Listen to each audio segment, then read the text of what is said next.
Whispers in the Dust, the Ancient History and Tribes of Namibia.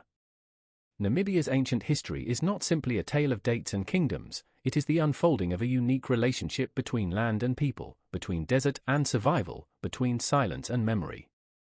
This is a land where the oldest desert in the world meets the oldest cultural traditions on Earth, and where ancient tribes did not simply endure nature, they wove their very being into it.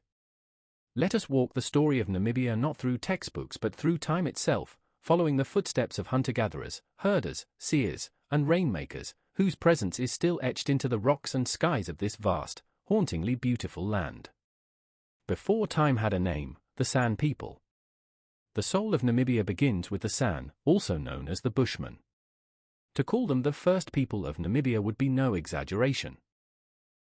Long before borders, empires, or even spoken histories, the San walked across the red sands of the Kalahari, tracking antelope, whispering to the winds, and living by a rhythm encoded in stars and footprints. They lived lightly on the land but left behind deep marks. In places like Twyfelfontein, now a UNESCO World Heritage Site, they carved and painted their stories onto rock faces, hundreds of images, giraffes with elongated necks, hunters with bows, spirals representing rain dances, and lion men walking on 2 feet. These were not just pictures, they were sacred acts. To paint was to speak to the spirit world. To etch was to hold time still. The San lived communally.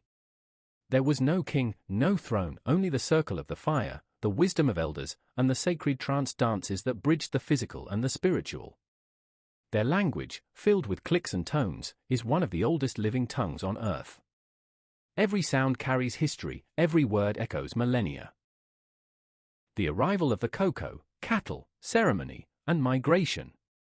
Around 2,000 years ago, a new wave of people arrived in what is now Namibia, the Koko, previously Khoikhoi, cousins of the San, but with a very different way of life.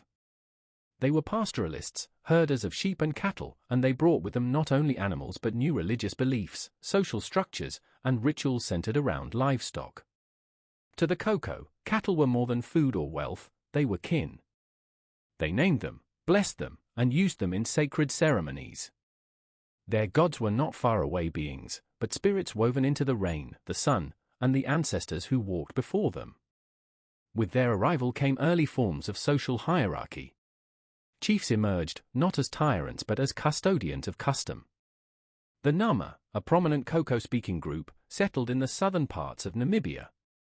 They developed a rich oral tradition, songs, riddles, and praise poetry. Often